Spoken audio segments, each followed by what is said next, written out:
दिल्ली के मुनीरका इलाके में डीटीसी बस में एक दिल्ली विश्वविद्यालय की छात्रा के साथ छेड़छाड़ का मामला सामने आया है। छात्रा का आरोप है कि शख्स ने भरी बस में न सिर्फ उसके साथ छेड़छाड़ की बल्कि अश्लील हरकतें भी की। ये घटना 7 फरवरी की है। छात्रा डीटीसी की रूट नंबर 774 की बस से कॉलेज से घर जा रही थी। छात्रा महिला सीट पर बैठी थी, तभी एक अधेड़ उम्र का शख्स साथ में आकर बैठ गया और छात्रा के साथ अश्लील हरकतें करनी शुरू कर दी, जिसका इस छात्रा ने वीडियो भी बना लिया। मेरे ही कुछ उम्र के एजुकेटेड बच्चे वहाँ बैठे थे, उनसे बोलती हूँ कि ऐसा कुछ हो रहा है, बट उनका भी कुछ खास रिस्पांस रहता नहीं इस चीज़ को। उस आदमी पे जब मैं चिल्लाती हूँ, लोग सुनते हैं, तब भी कोई कुछ नहीं कहता है। पुलिस के मुताबिक आरोपी शख्स की तलाश की जा रही है, लेकिन सवाल बस में सवार लोगों की असंवेदनशीलता पर भी है, क्योंकि छात्रा की मदद के लिए कोई भी सामने नहीं आया। वीडियो जर्नलिस्ट अनूप यादव के साथ Rumanullah Khan, news nation, Delhi. Supreme court ने सोफिया फायरिंग केस में मेजर आदित्य के खिलाफ दर्ज की गई एफआईआर पर पुलिस की कार्रवाई पर रोक लगा दी है। कोर्ट ने इसके साथ ही एफआईआर खारिज किए जाने की मांग पर जम्मू कश्मीर सरकार और केंद्र सरकार को नोटिस जारी कर जवाब मांगा है। दरअसल शोपियां में पत्थरबाजी कर रही हिंसक भीड़ पर जवाबी कार्रवाई में 2 लोग मारे गए थे, जिसके बाद राज्य पुलिस ने शिकायत के आधार पर रणबीर पेनल कोड की धारा 336, धारा 302 और धारा 307 के तहत एफआईआर दर्ज की है। मेजर आदित्य के पिता ने सुप्रीम कोर्ट में अर्जी दाखिल कर इस एफआईआर को खारिज करने की मांग की है। ये देखना अहम होगा कि इस मसले को लेकर केंद्र और राज्य सरकार का रुख कोर्ट में क्या रहता है, क्योंकि सेना पर एफआईआर को लेकर राज्य में सत्ता में भागीदार बीजेपी और पीडीपी दोनों की राय जुदा है। वीडियो जर्नलिस्ट चेतन शर्मा के साथ अरविंद सिंह, न्यूज नेशन, दिल्ली। कांग्रेस अध्यक्ष राहुल गांधी ने आरएसएस प्रमुख मोहन भागवत के बयान पर तीखा हमला किया है। राहुल गांधी ने कहा है कि मोहन भागवत ने सेना और शहीदों का अपमान किया है। अगर देश को जरूरत पड़े और देश का संविधान कानून कहे तो सेना तैयार करने को 6-7 महीना लग जाएगा। संघ के स्वयंसेवकों को लेके 3 दिन में तैयार, ये हमारी क्षमता है, लेकिन हम मिलिट्री संगठन नहीं है। इस मुद्दे पर बढ़ता विवाद देखकर आरएसएस ने सफाई देते हुए कहा है कि भागवत के बयान का गलत मतलब निकाला गया है। मोहन भागवत का बयान लगातार तूल पकड़ता जा रहा है। कांग्रेस इसे आने वाले विधानसभा चुनाव में मुद्दा बनाकर भारतीय जनता पार्टी को घेरने के फिराक में है। वीडियो जर्नलिस्ट जगदीश के साथ Mohit Raj Dubey, news nation, Delhi. All India Muslim personal law board से निकाले गए मौलाना सलमान नदवी ने बोर्ड के सदस्यों पर बोला है बड़ा हमला। सलमान नदवी ने कहा कि बोर्ड में शामिल कुछ कट्टरपंथी सदस्य अयोध्या मसले का शांतिपूर्ण हल नहीं चाहते हैं। मुस्लिम पर्सनल लॉ बोर्ड पर पलटवार की बारी अब सलमान नदवी की है। सलमान नदवी ने कहा पर्सनल लॉ बोर्ड के कई सदस्य खुद अयोध्या मसले का हल नहीं चाहते हैं, क्योंकि ऐसा हुआ तो उनकी दुकानें बंद हो जाएंगी। सलमान नदवी के रुख के चलते पर्सनल लॉ बोर्ड में उनका विरोध और तेज हो गया है। बोर्ड के सदस्य असदुद्दीन ओवैसी ने कहा कि मस्जिद को कहीं और ट्रांसफर नहीं किया जा सकता। एक बार मस्जिद जहां तामील हो गई फिर वो कयामत तक मस्जिद ही रहती है। मौलाना सलमान नदवी का कहना है कि वो अयोध्या मसले को शांतिपूर्ण तरीके से हल करने की मुहिम से पीछे नहीं हटेंगे और इसके लिए 20 तारीख को अयोध्या में होने वाली बैठक में भी शामिल होंगे। वीडियो जर्नलिस्ट सैफुल हसन के साथ अनिल यादव, न्यूज नेशन, लखनऊ। त्रिपुरा में अगली सरकार बीजेपी की होगी। लेफ्ट के गढ़ त्रिपुरा में भारतीय जनता पार्टी के राष्ट्रीय अध्यक्ष अमित शाह का ऐलान।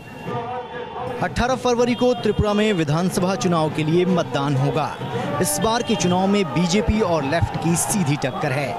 भारतीय जनता पार्टी के राष्ट्रीय अध्यक्ष अमित शाह पिछले 2 दिनों से त्रिपुरा में डेरा डाले हुए हैं। बीजेपी कार्यकर्ताओं पर हो रहे हमले पर अमित शाह ने कहा कि जहां जहां लेफ्ट फ्रंट की सरकार है, वहां पर भारतीय जनता पार्टी के कार्यकर्ताओं पर हमले हो रहे हैं। लेकिन इस बार के चुनाव में लोगों ने बीजेपी को जिताने के लिए मन बना लिया है। पिछले 25 सालों से त्रिपुरा में लेफ्ट की सरकार है। इस बार के विधानसभा चुनाव में कांग्रेस पार्टी को कोई बड़ा फैक्टर नहीं माना जा रहा। ऐसे में इस बार त्रिपुरा में सीधी लड़ाई लेफ्ट बनाम बीजेपी की है। वीडियो जर्नलिस्ट अतुल के साथ रविकांत राय, news nation, Agartala.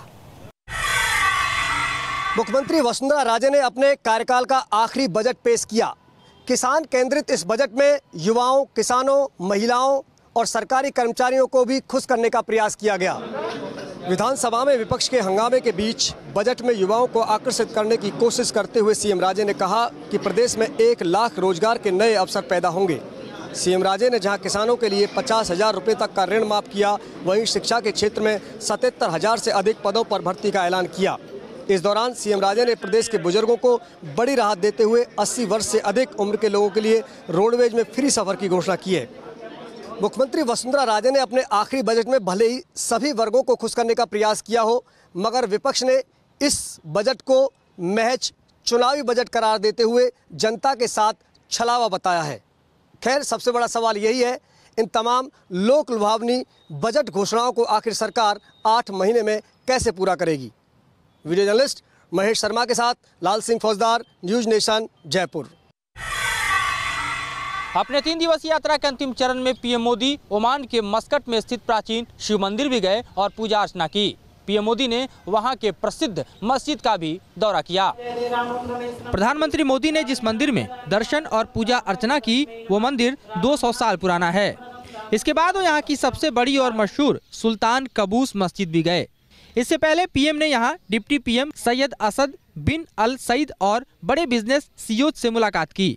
PM Modi की 3 देशों की यात्रा समाप्त हो गई है। इन 3 देशों की यात्रा में 3 प्रमुख चीजों पर अगर पीएम ने फोकस किया तो धर्म, राजनीति और कूटनीति रही। जाहिर तौर पर इसके कितने फायदे भारत को मिलेंगे, ये आने वाले वक्त के साथ ही पता चलेगा।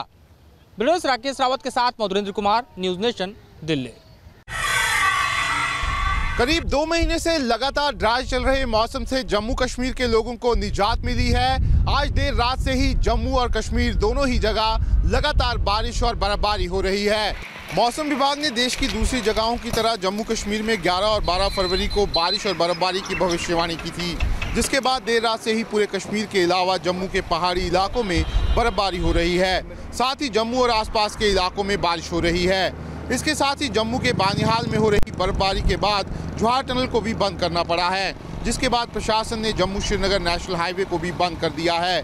हाईवे बंद होने के कारण जम्मू से श्रीनगर जाने वाले वाहनों को भी जम्मू में ही रोका जा रहा है। वहीं हाईवे बंद होने के चलते सैकड़ों लोग भी रास्ते में फंस गए हैं। वहीं मौसम विभाग के मुताबिक इस बदले मौसम का असर कल सुबह या फिर कल दोपहर तक देखा जा सकता है। वीडियो जर्नलिस्ट एजाज अहमद के साथ Shahnawaz Khan, news nation, Jammu Srinagar national highway. Auto expo 2018 में इस बार इलेक्ट्रिक कारों के साथ लग्जरी कारों की भी धूम है। इस बार मर्सिडीज ने मायबाग 650S को शोकेस किया, जो ऑटो एक्सपो की सबसे महंगी कारों में शुमार हुई। 7 सीरीज को BMW ने शोकेस किया, जो BMW की महंगी कारों में शुमार है। इस लग्जरी कार की कीमत 2 करोड़ 50 लाख रुपए है और 7 सीरीज को हाईटेक और बम निरोधक बनाया गया, पीएम मोदी की सुरक्षा में दिया गया है। वहीं टोयोटा प्राडो का इस्तेमाल सीएम योगी आदित्यनाथ के काफिले के साथ किया जाता है, जिसे टोयोटा ने ऑटो एक्सपो 2018 में शोकेस किया है। ऑटो एक्सपो 2018 का थीम इस बार इको फ्रेंडली कारों का था। वहीं तमाम लग्जरी कारों को भी शोकेस किया गया। इसके साथ में आपको बता दें कि अब कुछ ही दिन बचे हैं ऑटो एक्सपो के लिए। 14 तारीख को ऑटो एक्सपो का आखिरी दिन होगा। जर्नलिस्ट मनोज कुमार के साथ Syed Aamir Hussain, news nation, auto expo, greater Noida.